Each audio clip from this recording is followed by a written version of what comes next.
We are, as a people, inherently and historically opposed to secret society, opposed to secret oaths, opposed to secret proceedings, secret proceedings. No official of my administration, whether his rank is high or low, should interpret my words here tonight as an excuse to censor the news, to stifle dissent, to cover up our mistakes, or to withhold from the press and the public the facts they deserve to know.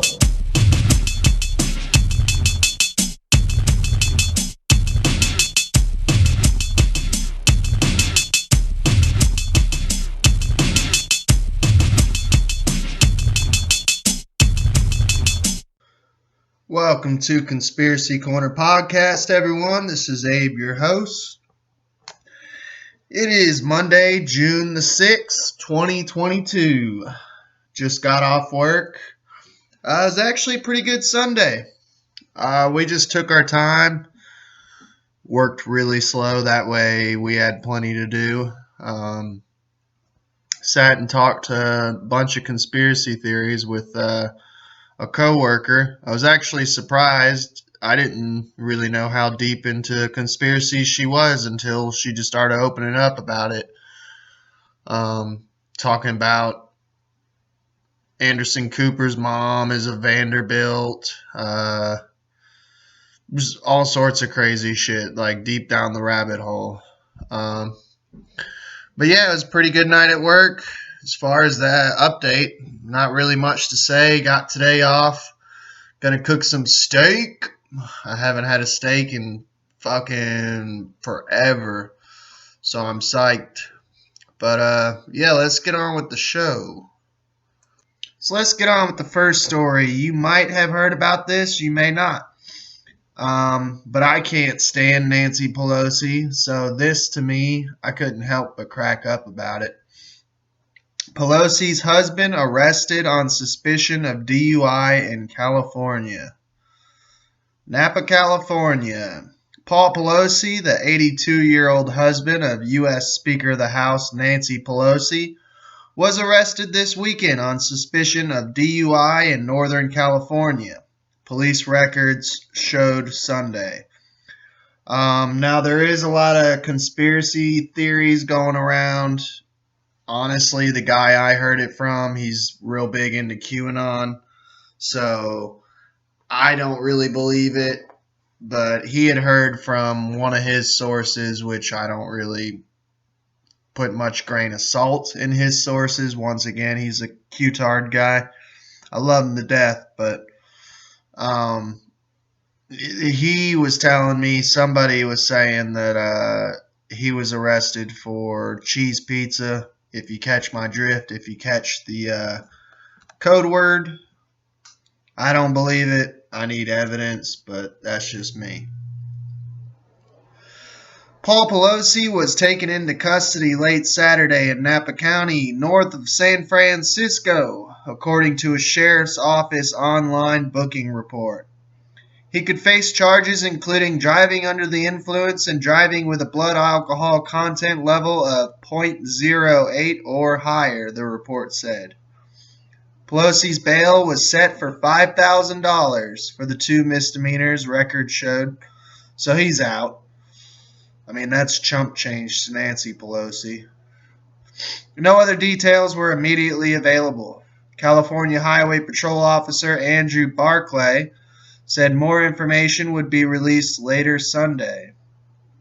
Drew Hamill, spokesperson for Nancy Pelosi, told the Associated Press, the speaker will not be commenting on the private matter which occurred while she was on the East Coast.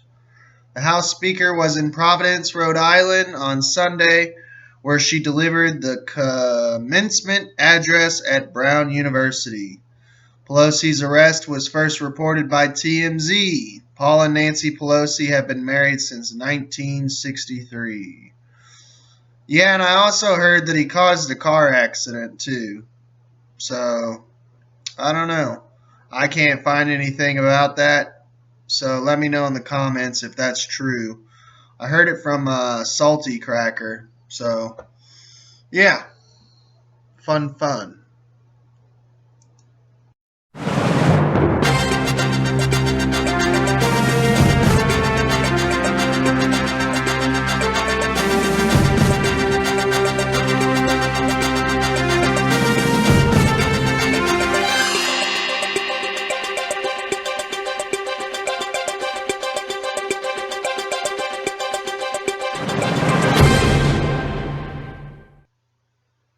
So, this is interesting. I heard this from Jacob Israel. Brought this to my attention. So, shout out to his channel. If you go and sub to him, tell him who sent you. Maybe he'll give me a shout out on one of his videos one of these days, considering I've given him a billion shout outs. So, 4 hostile alien civilizations may lurk in the Milky Way, a new study suggests. But Earth is 100 times more likely to be destroyed by an asteroid than invaded by aliens. The Milky Way is home to millions of potentially habitable planets, and approximately 4 of them may harbor evil alien civilizations that would invade Earth if they could. New research posted to the preprint database ARXIV suggests. The new paper, which has not yet been peer-reviewed, poses a peculiar question. What are the odds that humans could one day contact a hostile alien civilization that's capable of invading our planet?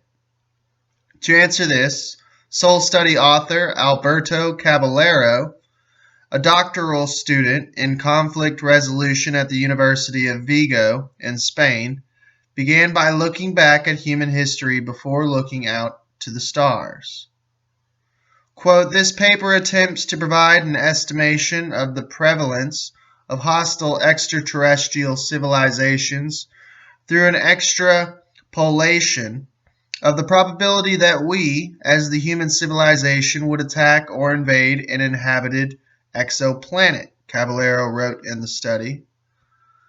Caballero is not an astrophysicist, but he has published a study on the infamous WOW signal, a potential sign of extraterrestrial life, in the peer-reviewed International Journal of Astrobiology. I do believe we covered the WOW signal in a previous episode. I can't remember off the top of my head. I mean, I've done over 200 episodes now, so I don't know. I can't remember off the top of my head which episode it was, but I'm pretty sure we covered it. To reach his estimation, Caballero first counted the number of countries that invaded other countries between 1915 and 2022. He found that a total of 51 of the world's 195 nations had launched some sort of invasion during that period. The U.S. sat at the top of the list, with 14 invasions tallied in that time.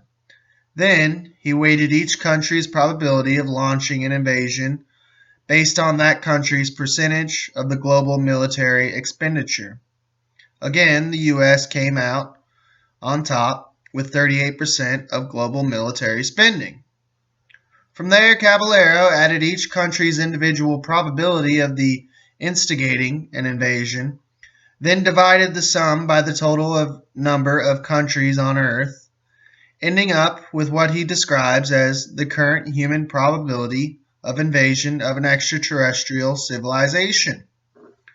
According to this model, the current odds of humans invading another inhabited planet are 0.028%. However, Caballero wrote, that probability refers to the current state of human civilization, and humans aren't currently capable of interstellar travel. If current rates of technological advancement hold, the interstellar travel wouldn't be possible for another 259 years. I ain't gonna lie, that actually sounds probable. That sounds likely. considering how much NASA and SpaceX lie.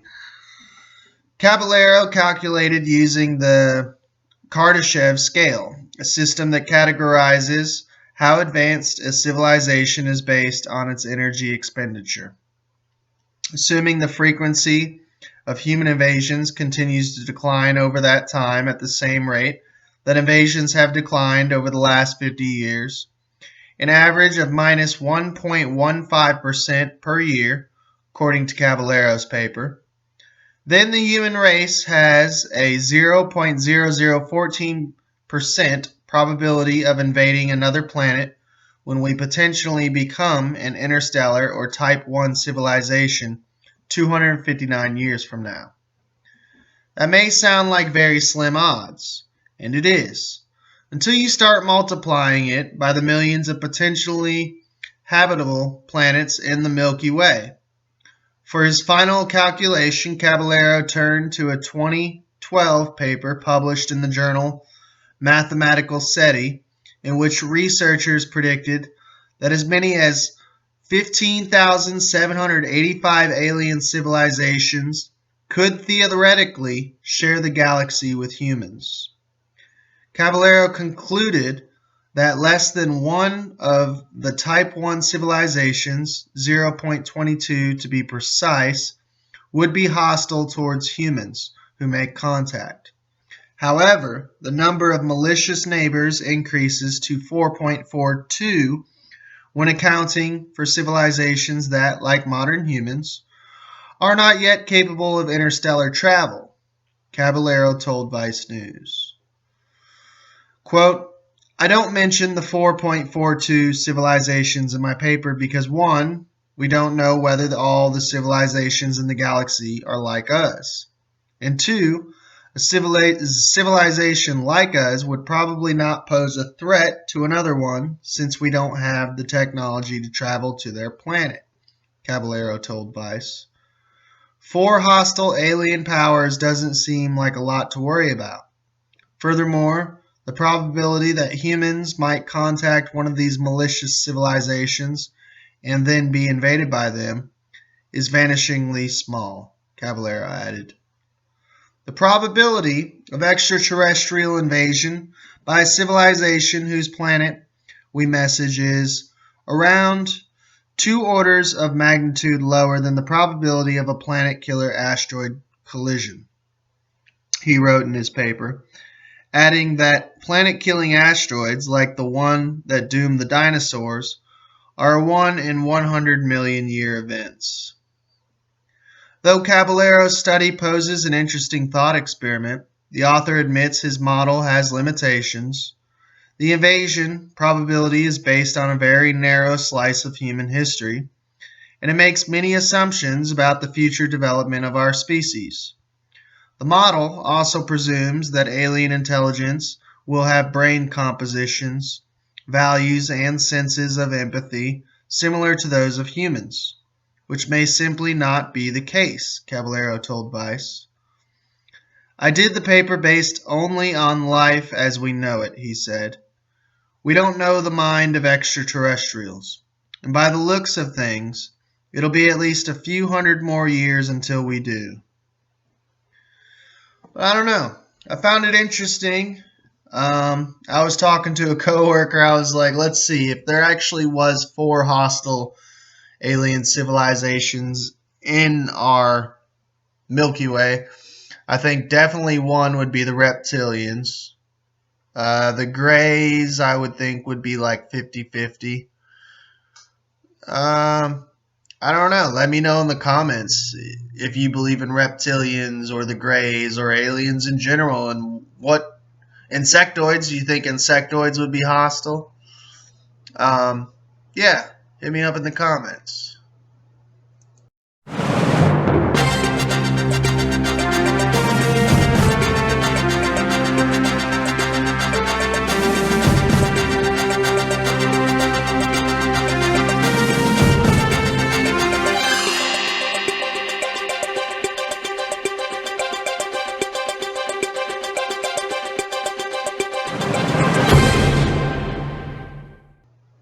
So this is another interesting story that I got from Jacob Israel. Apparently there's a new quarter, and a lot of the truth community is talking about it. Well, at least Jacob Israel is. About how George Washington's head has been reversed and that it might have some significance. So, do new U.S. quarters have George Washington turning his back on "In God We Trust"?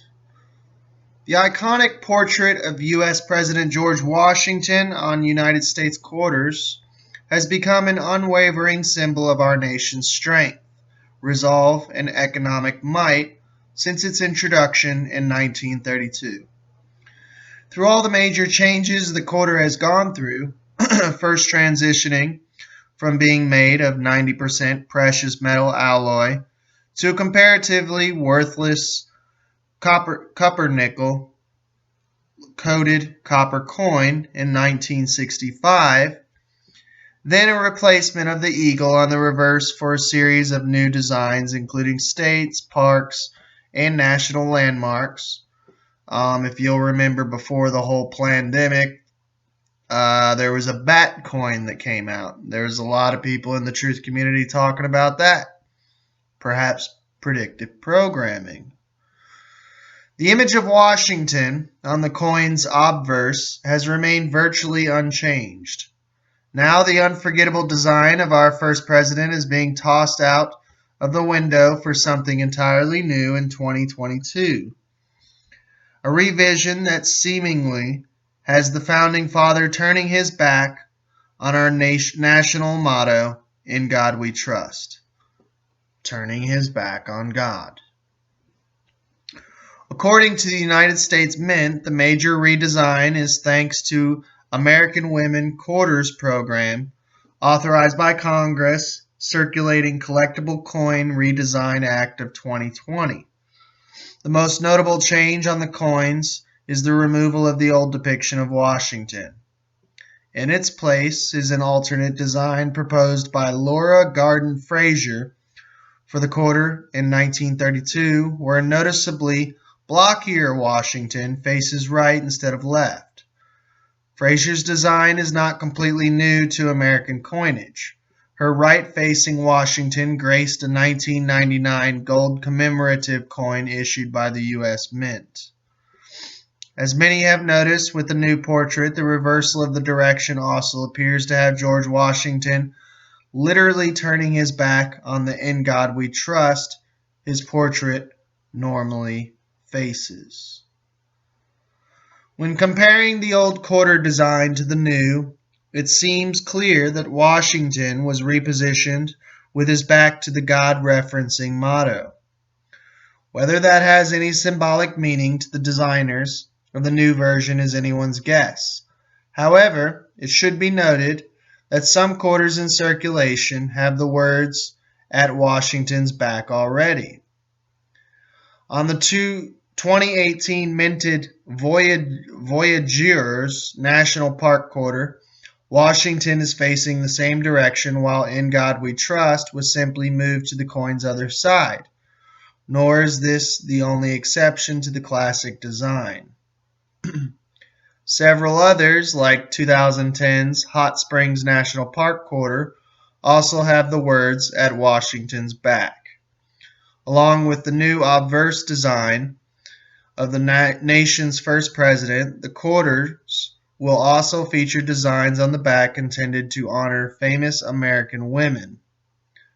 The program lists several famous and not so famous females for the 2022 quarters, including Maya Angelou, Sally Ride, Anna Mae Wong, and Wilma Mankiller. Regular quarters will apparently continue to be minted alongside the new designs, which will enter circulation but are also targeted towards collectors. Next year, designs for 5 more women are already being planned. The program is expected to run through 2025, with a slate of new female-only honorees for the back of the coin each year. It remains to be seen if a woke activist will try to shoehorn in a biological male transgender as a brave woman tailor-made for this program. We wouldn't bet against it. While there is no clear indication that Washington's turn from our national motto was an intentional part of the design, it's clear that the days of simple singular quarter design are long gone. But yeah, let me know in the comments what you think. Do you think it was intentional? Do you think in general that we are turning our back on God? I don't know.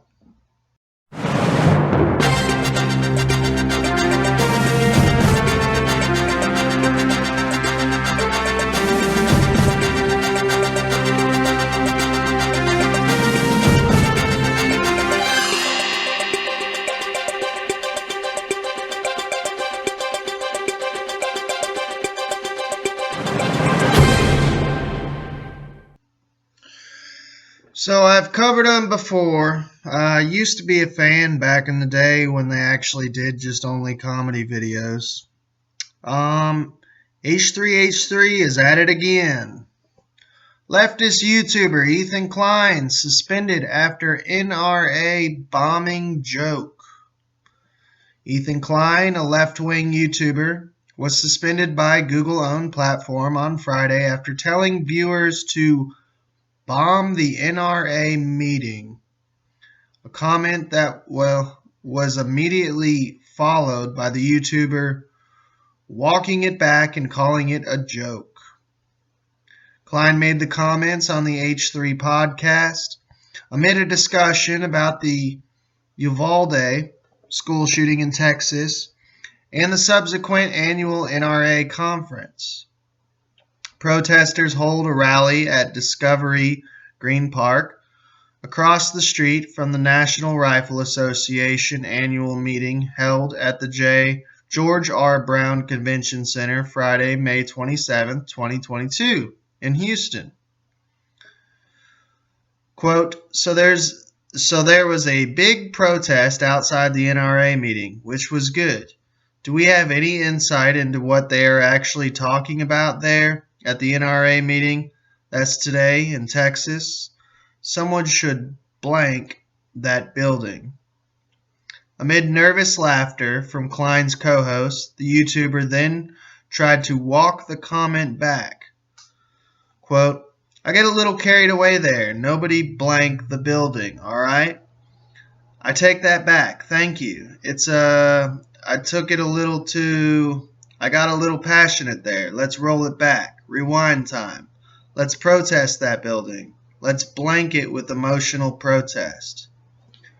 Early in his YouTube career, Klein was associated with the moderate anti-leftist community on YouTube, criticizing fellow creator Casey Neistat in 2016 for his partisan comments about Donald Trump and saying YouTubers weren't qualified to opine on who to vote for.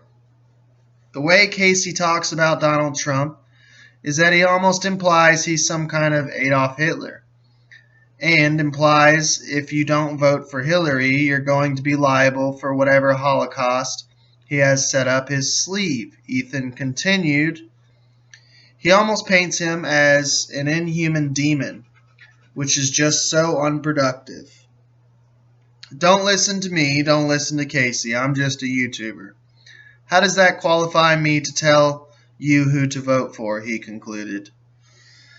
And here's Casey saying, if you don't vote for Hillary, you're responsible for the Holocaust Part 2. It's like, tone it down, dog. Get off your fucking white horse. You just make fucking vlogs. Ethan concluded the video hinting that he was going to vote for a third-party candidate, adding, don't let people bully you and make you feel like shit because you want to be in the middle. More people should be in the middle. Now that was back in the day, and Ethan's definitely changed since then. In recent years, Klein has shifted in the direction of parroting the Democrat Party line. In addition to his attacks on the NRA and gun rights advocates, Klein falsely accused Donald Trump of inciting an insurrection that killed 6 people. While Klein's channel was given a 1-week suspension by YouTube, some YouTubers pointed out that the Google-owned platform behaved more leniently to the left-leaning creator compared to others. Gee, ya think? Why was Leafy is Here 5 mil sub YouTube channel banned for bullying, but Ethan Klein calls for a terrorist attack on U.S. soil and only gets a YouTube strike? Asked Keemstar, another popular YouTuber. I don't support deplatforming, said Count Dankula, a popular dissident comedian and frequent target of the radical left whose channel was completely stripped of revenue in 2019.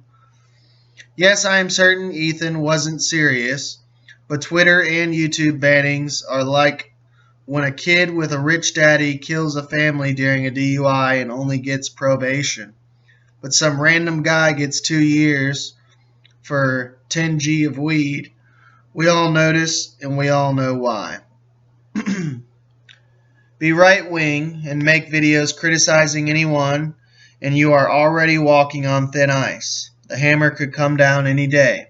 But be trans and left-wing, and you can literally threaten to Minecraft Twitch HQ and still get your channel back. We notice this stuff.